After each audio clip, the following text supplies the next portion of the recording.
ಅವ್ರ ವಿರುದ್ಧ ಸಂಚು ರೂಪಿಸಲಾಗಿತ್ತು ಅನ್ನೋ ಹೇಳಿಕೆಯನ್ನು ಡಿ ಕೆ ಶಿ ಅವರು ಕೊಟ್ಟಿದ್ದಾರೆ. ಕೋರ್ಟ್ ತೀರ್ಪು ಕೊಟ್ಟ ನಂತರನೂ ಕೂಡ ಆ ಥರದ್ದೊಂದು ಹೇಳಿಕೆ ಕೊಟ್ಟಿದ್ದಾರೆ. ಅವರೇನು ಯಾವ ಉದ್ದೇಶದಲ್ಲಿ ಅಥವಾ ಯಾವ ಅರ್ಥದಲ್ಲಿ ಅವರು ಹೇಳಿಕೆ ಕೊಟ್ಟಿದ್ದಾರೆ ಗೊತ್ತಿಲ್ಲ ನನಗೆ. ಆದರೆ ನಾವು ಈ ದೇಶದ ನ್ಯಾಯಾಂಗದ ವ್ಯವಸ್ಥೆಯನ್ನು ಗೌರವಿಸಬೇಕು. ಸರಿ ತಪ್ಪು ಮಾಡೋದಕ್ಕೆ ಮತ್ತೆ ಅಪೀಲ್ ಹಾಕೋಕೆ ಅವಕಾಶ ಇದೆ. ಅವರು ಅಪೀಲ್ ಹಾಕಿ ಇದು ಕೊಟ್ಟಿರ್ತಕ್ಕಂಥ ತೀರ್ಪು ಸರಿ ಇಲ್ಲ ಅಂತ ಅವರು ಹೇಳೋದಕ್ಕೆ ಅವಕಾಶ ಇದೆ. ಅದನ್ನು ಅವ್ರು ಮಾಡ್ತಾರೆ ಅಂತ ಅಂದ್ಕೊಳ್ತೀನಿ. ಆದರೆ ತೀರ್ಪನ್ನು ನಾವು ಪ್ರಶ್ನೆ ಮಾಡೋದಕ್ಕೆ ನಾವು ಒಬ್ಬ ಸಾರ್ವಜನಿಕ ವ್ಯಕ್ತಿಯಾಗಿ ನಾವು ಪ್ರಶ್ನೆ ಮಾಡೋದಕ್ಕೆ ಆಗೋದಿಲ್ಲ. ಅಲ್ಲ, ಈಗ ಚರ್ಚೆ ಮಾಡಿದ್ವಿ, ಸಂಪುಟದಲ್ಲಿ ಚರ್ಚೆ ಮಾಡಿದ್ದೀವಿ.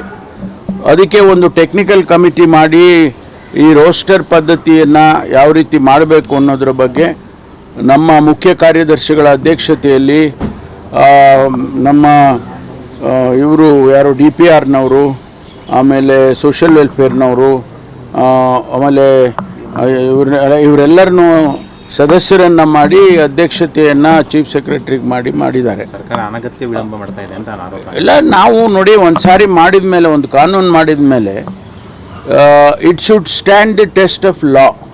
ನಾವೇನೇ ಮಾಡಿದರೂ ಕಾನೂನಿನ ಚೌಕಟ್ಟಿನಲ್ಲಿ ಇರಬೇಕಾಗುತ್ತೆ. ಅದಕ್ಕಾಗಿ ಈಗ ಚೀಫ್ ಸೆಕ್ರೆಟರಿಯಲ್ಲಿ ಅವರ ಅಧ್ಯಕ್ಷತೆ ಅದು ಒಂದು ವಾರದೊಳಗಾಗಿ ಕೊಡಬೇಕು ಅಂತ ಹೇಳಿದ್ದಾರೆ. ಬಹುಶಃ ಮುಂದಿನ ಸಂಪುಟಕ್ಕೆ ಬರುತ್ತೆ ಅದು ಅಂತ ಅಂದ್ಕೊಳ್ತೀನಿ. ನಾವ್ಯಾರೂ ಅದಕ್ಕೆ ವಿರೋಧ ಇಲ್ಲ. ಯಾವ ರೀತಿ ಸೈಂಟಿಫಿಕ್ ಆಗಿ ಮತ್ತು ಒಂದು ಕಾನೂನಿನಾತ್ಮಕವಾಗಿ ಆಗಬೇಕು ಅನ್ನೋದು ಅಷ್ಟೇ ನಮಗೆ